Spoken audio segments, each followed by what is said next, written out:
3 months ago, I learned of my uncle's passing. 3 months ago, I learned of my uncle's passing. We weren't particularly close, but he left me one of his houses in the will. I was touched, but just wanted to sell it off. I'm a fairly new father of twin girls, and didn't need another thing to manage right now. To speed up the process, I decided to travel across the country to live in the house until a sale was assured.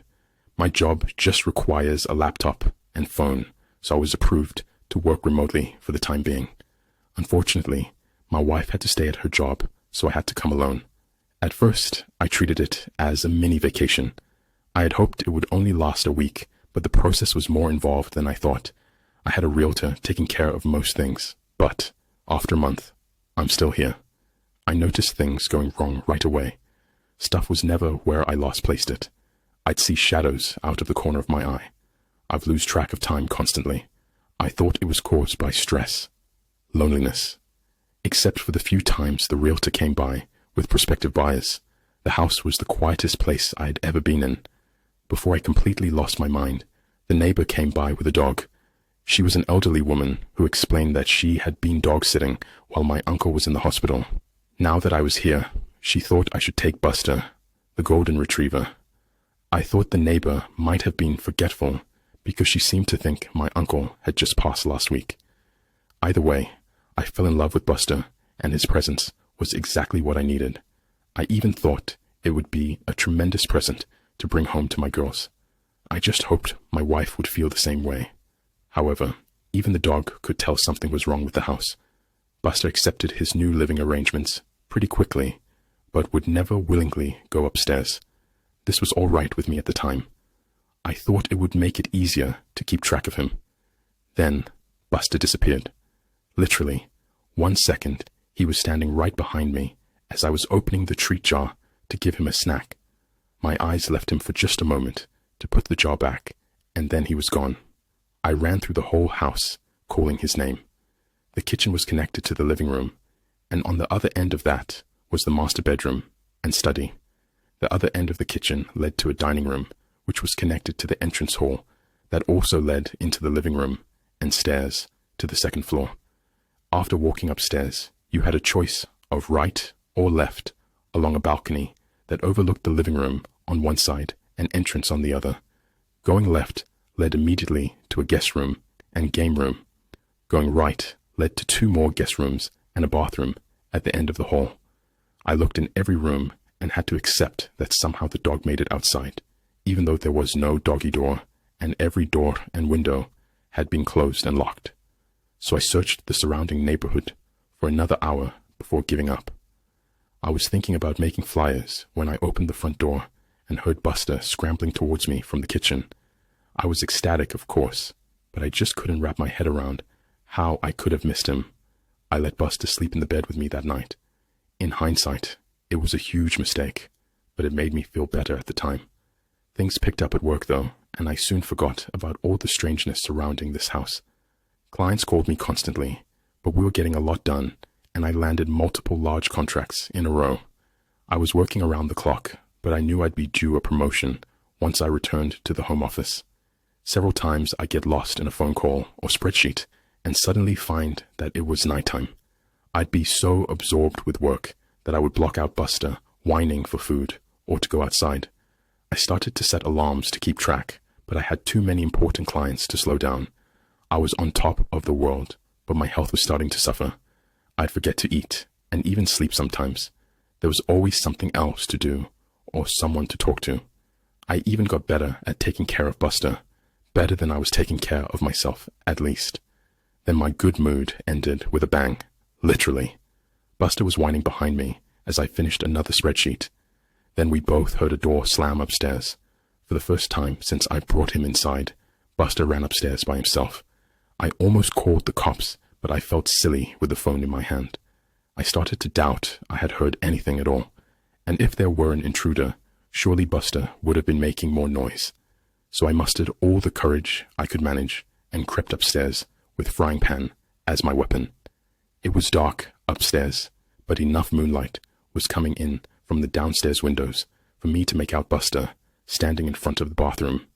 I had purposely closed every door when I last came through here, looking for the lost dog, but this door was now wide open. I flipped on the hallway light, but nothing happened. With no better ideas, I raised my frying pan high and walked slowly to the bathroom. There was no window in here, so it was pure darkness inside. I was terrified. Bizarrely, Buster just looked frozen. His tail stood straight up, and he just stood there, pointed towards the door. I tried to take it as a good sign that he still wasn't barking. That's what finally got me through the threshold and into the bathroom. The whole time, my eyes had been getting used to the darkness, and the bathroom was too small for there to have been anyone there without me noticing. I started to relax when I took a step forward into something sticky. I suddenly realized that I had my cell phone in my pocket. I pulled it out and turned it on to cast some light on the floor. I immediately dropped it at the sight of the bright red liquid that surrounded my feet. I fled the upstairs, and this triggered Buster to follow.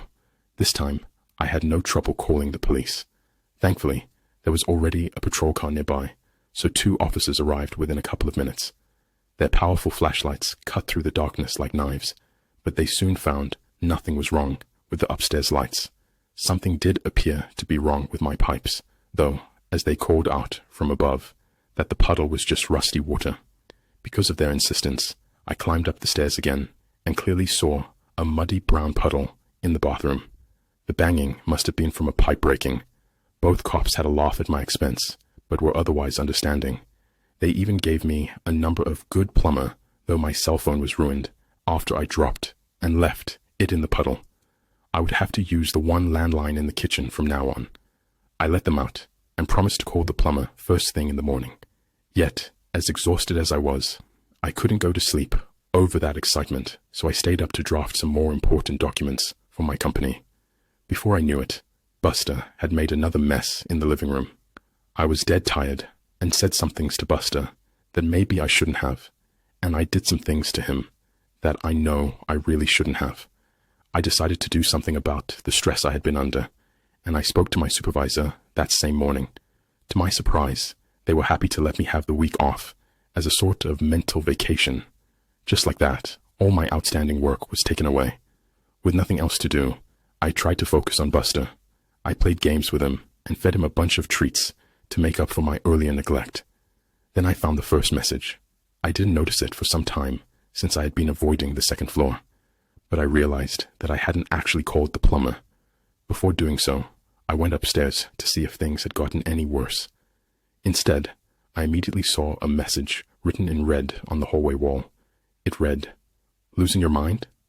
For a second, I kinda did. I was scared to death at the thought that someone had to have sneaked into my house while I was there. Probably when I was sleeping. I won't bear repeating everything I said or did right after. Let's just say I hadn't become any braver since the banging.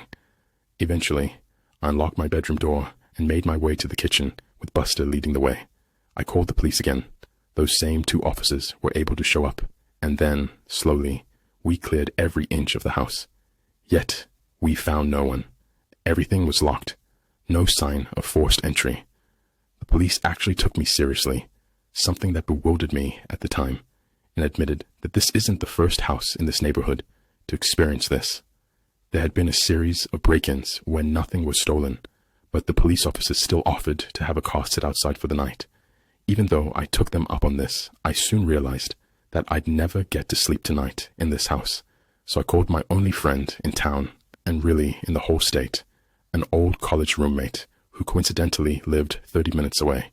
He offered to pick me and Buster up in a few hours, so I busied myself with packing up my suitcase. I didn't know how long I would need, so I pretty much packed everything I had brought with me to the house in the first place. I left my room to pick up some doggy toys when my friend called to say he was waiting outside. I decided to hang up the phone and meet him immediately. I needed the human company, and he could help me move my stuff. But the driveway was empty. There was no friend, no car. I called him back immediately, and he insisted he was outside. I listened to him get out of his car and walk up to the front door. He knocked, and I could hear the door open and an elderly woman greet him. My friend asked for my name and mentioned my uncle. The woman said she had never heard of either of us. After thanking her, my friend left and asked me if I had gotten all that. I told him I must have given him the wrong address. He rattled off the core.